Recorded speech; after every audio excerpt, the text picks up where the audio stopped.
aos amados de Deus, chamados para serem santos, segundo a palavra de Deus, graça e paz da parte de Deus, nosso Pai, e do Senhor Jesus Cristo. Estamos mais uma vez falando à igreja, através de meio de comunicação eletrônicos, em virtude de não podermos nos reunir como igreja lá onde nos reunimos costumeiramente. Então, não podíamos deixar de dar uma palavra à igreja neste domingo, quando nós estamos atravessando momentos difíceis, mas lembrando a igreja que o nosso Deus está conosco. Ele sempre vai nos ter. E nós vamos então ler um trecho da palavra de Deus, após a saudação à igreja. Neste momento nós chamamos de ofertório na igreja. Nós continuamos como igreja anunciando a palavra do Evangelho. E para isso precisamos de dar o dízimo, e a própria igreja, o nosso Deus, nos concita a dar esses dízimos. E nós então vamos dar a oportunidade à igreja, onde você estiver, que você possa separar algo que Deus lhe tem dado. A Bíblia diz a 10ª parte daquilo que ganhamos, para que nós possamos continuar pregando a palavra de Deus, através dos pastores da igreja e outros irmãos, e também algumas atividades que nós temos, 4 pastores, fora a mim, que têm dedicado a sua vida nesse ministério da palavra. E escolhemos um trecho clássico da palavra de Deus, um trecho muito conhecido neste momento que nós chamamos de ofertório na igreja, que é de Malaquias 3:10, e que nos fala assim: trazei todos os dízimos à casa do tesouro, para que haja mantimento na minha casa. A casa de Deus é onde seus filhos estão reunidos. E nós cremos que somos filhos de Deus, estamos aqui reunidos como igreja no nosso lar, mas é a igreja de Deus reunida em um culto a Deus. Então, repetindo, trazei todos os dízimos à casa do tesouro, para que haja mantimento na minha casa. Aí Deus diz: e provai-me nisto, diz o Senhor, se eu não vos abrir as janelas do céu, não derramar sobre vós bênção sem medida. A palavra de Deus então nos diz que nós formos fiéis no dízimo, nós seremos ricamente abençoados. Nunca pregamos e nunca falamos à igreja que iríamos enriquecer financeiramente por dar o dízimo. Mas é inegável que as bênçãos de Deus, para aqueles que são fiéis, são verdadeiras. E Deus tem demonstrado isso, que nós temos conseguido nos manter, apesar de toda a dificuldade do nosso país, aquilo que vivemos, bem, para a honra e glória do nosso Deus. Nós sempre, ao ler esse texto, lembramos que o tesouro maior da nossa vida é a vida de Deus que nós temos pelo seu Espírito, que nos foi doada, graças à morte e à ressurreição do Senhor Jesus. Então, agradecemos a Deus pelo irmão que está nos ouvindo, irmão da igreja, que não deixe de dar o seu dízimo, e será oportunamente divulgada a conta da igreja para que você possa fazer isto. Vamos então agora orar a Deus, agradecendo por essa oportunidade que Ele nos concede de podermos dar o dízimo para a casa do tesouro, para a casa do Senhor. Obrigado, Pai amado, pela Tua graça maravilhosa que nos alcançou em Cristo Jesus, na Sua morte, na Sua ressurreição. Na morte de Jesus nós perdemos uma natureza que era incompatível com um relacionamento pleno contigo. natureza adâmica, a natureza iníqua. Foi aniquilada ali na cruz, quando Jesus me atraiu e nós fomos ali levantados. E graças a Deus, livre dessa natureza iníqua, podemos receber a tua vida na ressurreição de Jesus. Te louvamos por isso, te agradecemos em nome de Jesus. Amém. Nós escolhemos um trecho da Palavra de Deus para falar nesta noite e nós pedimos aos irmãos que estejam em oração para que a sua palavra possa realmente falar aos nossos corações.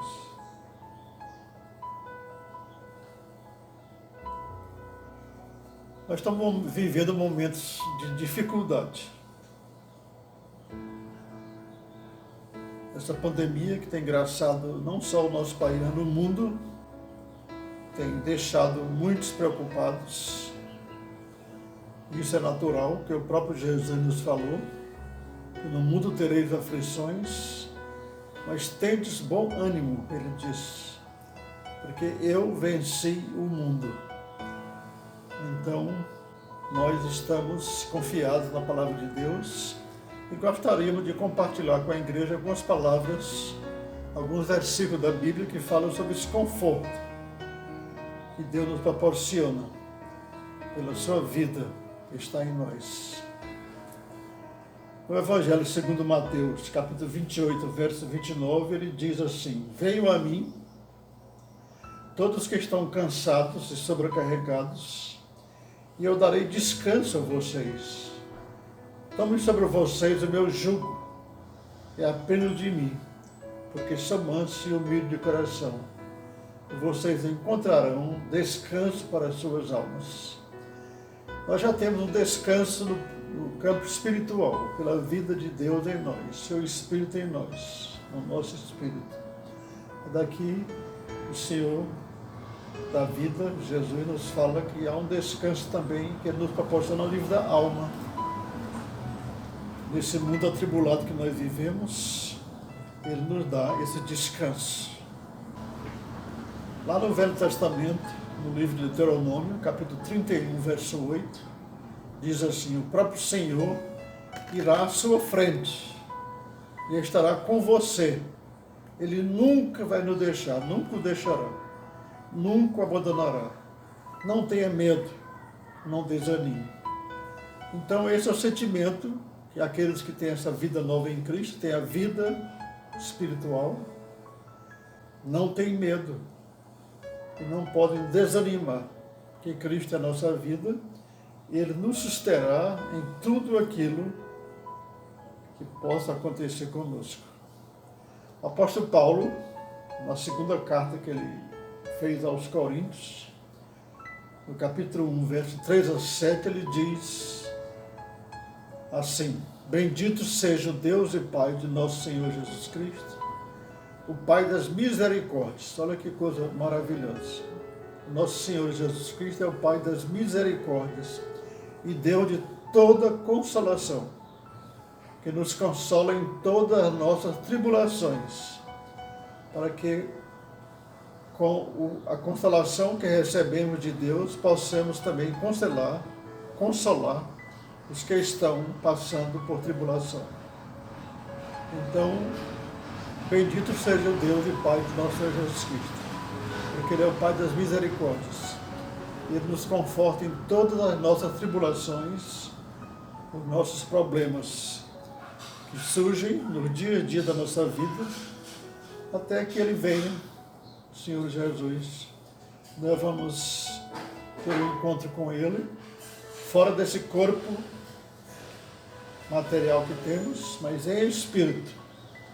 Aí será algo maravilhoso, porque veremos Ele face a face. Lemos ainda no livro de Salmos, capítulo 30, verso 5, esse texto: pois a sua ira só dura um instante, mas o seu favor, atento para isto, o seu favor dura a vida toda. O choro pode persistir uma noite, mas de manhã irrompe a alegria. Então podemos já estar até preocupados, mas a alegria da vida dele em nós é permanente e está sempre presente em nossas vidas. No Evangelho segundo João, no capítulo 14, verso 27, Jesus também fala-nos essa maravilha. Deixo-vos a paz, a minha paz vos dou. Não se turbe o vosso coração, não se perturbe o seu coração. Não tenha medo. É isto que a palavra de Deus nos assegura. O livro de Salmos, capítulo 55, verso 22, também nos diz assim: entregue as suas preocupações ao Senhor e Ele o susterá. Jamais permitirá que o justo venha a cair. É firmados nesse Senhor da nossa vida que nós temos sido sustentados. E nós cremos na sua palavra, cremos no seu poder, cremos na sua obra de amor. No Salmo 34, verso 18, nós lemos ainda: o Senhor está perto, Ele está em nós, os que têm o coração quebrantado, e salva o de espírito abatido.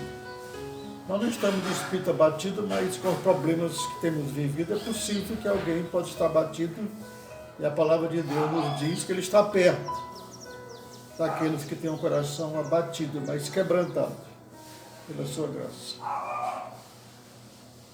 No Evangelho segundo João, capítulo 16, 33, ele diz assim: eu disse estas coisas para que em mim vocês tenham paz.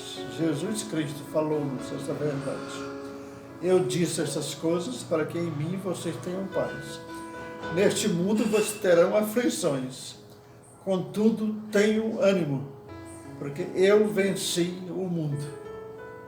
O nosso Deus é um Deus vitorioso, como nós falamos domingo passado à noite. Nele nós temos a vitória, porque Ele venceu o mundo regido por Satanás. Que o mundo possa ver, nesse momento de crise, a magnitude do nosso Deus, um Deus vitorioso, um Deus vencedor, e diz para nós que nós devemos ter ânimo, porque Ele já venceu o mundo e, consequentemente, o Senhor deste mundo mau. Segundo o Evangelho de João, ainda no capítulo 14, versos 16 a 18, nós lemos: e eu pedirei ao Pai, e nós estamos conscientes dessa verdade, e Ele dará a vocês outro conselheiro para estar com vocês para sempre, o Espírito da verdade, o seu Espírito. O Espírito Santo está conosco para sempre. O mundo não pode recebê-lo porque não o conhece, mas você o conhece, porque Ele vive com você e estará em vocês. Não os deixarei órfãos, voltarei para vocês. Jesus falou-nos. E ainda no Salmo 23, 4, nós lemos esse texto maravilhoso que diz: mesmo quando eu andar pelo vale de trevas e morte, não temerei perigo algum, porque Tu, Senhor, estás comigo. A Tua vara e o Teu cajado me protegem. No Salmo 9, verso 9, o Senhor diz assim: o Senhor é refúgio para os oprimidos, uma torre segura na hora da adversidade. Então, nós temos plena confiança nesse Deus e na Sua palavra, que nós estamos sob os Seus cuidados e aguardando a vinda dEle, para que nós possamos, como eu já falei, vê-lo face a face e para sempre num corpo espiritual. Romanos capítulo 15, versos 13, nós lemos que o Deus da esperança, que é o nosso Deus, o Deus da esperança, os encha de toda alegria e paz, por sua confiança nele, para que vocês transbordem de esperança pelo poder do Espírito Santo. Vou repetir. que o Deus de esperança, o nosso Deus, os encha de toda alegria e paz, por sua confiança nele, para que vocês transbordem de esperança pelo poder do Espírito Santo que está em nós. Deus é o nosso refúgio e a nossa fortaleza, auxílio bem presente na adversidade. Diz o salmista no Salmo 46, verso 1. Portanto, humilhem-se, diz o apóstolo Pedro na sua primeira carta, capítulo 5, versos 6 a 7. Portanto, humilhem-se debaixo da poderosa mão de Deus, para que Ele os exalte no tempo devido. E nós cremos que Ele está agindo assim. Lancem sobre Ele toda a sua aflição, a sua ansiedade, porque Ele tem cuidado de vocês. Ele tem cuidado de nós. No livro de Jeremias, capítulo 29, 11, nós lemos: porque sou eu que conheço os planos que tenho para vocês. Isso é algo grandioso. Ele conhece os planos dele para conosco. Porque sou eu que conheço os planos que tenho para vocês, diz o Senhor. Plano de fazê-los prosperar e não de causar dano. Plano de dar a vocês esperança e um futuro. No livro de Naum, no capítulo 1, verso 7, lá no Velho Testamento, nós lembramos que o Senhor é bom e é um refúgio em tempo de angústia. Ele protege os que nele confiam. Apocalipse, capítulo 21, verso 5, nós lemos que aquele que estava sentado no trono disse: estou fazendo novas todas as coisas. E acrescentou: escreva isto, pois essas palavras serão verdadeiras e dignas de confiança. E nós cremos que o nosso Deus, que está sentado no trono, tem confirmado esta sua afirmação em nossas vidas. E nós o amamos. Estamos inteiramente nas mãos dele, para que seja feita a vontade dele em nós. E concluindo, nós vamos terminar com o versículo do apóstolo Paulo, a segunda carta aos Coríntios, no capítulo 5, verso 17. Portanto, atentem bem, irmãos, para esse texto. 2 Coríntios, capítulo 5, verso 17. Portanto, se alguém está em Cristo, é nova criatura. E nós cremos que estamos nele, não pelos nossos méritos, a nossa força, mas pela sua grandiosa graça, maravilhosa graça, revelada ali na sua morte e ressurreição. Portanto, se alguém está em Cristo, é nova criatura, é uma nova criação. As coisas velhas já passaram, eis que tudo se fez novo. Graças a Deus por verdade tão maravilhosa, que compreendemos muito bem agora, pelo seu Espírito que está em nós. E concluímos novamente com esse texto. Portanto, se alguém está em Cristo, é nova criatura. As coisas velhas já passaram, eis que tudo se fez novo. Graças a Deus por obra tão grandiosa, tão maravilhosa, que nos alcançou em Cristo. E que a graça e a paz dele sejam plenas em você. E que você possa falar deste amor e desta graça com que você foi alcançado, para todos aqueles que o cercam, para a honra e glória do Senhor. Amém.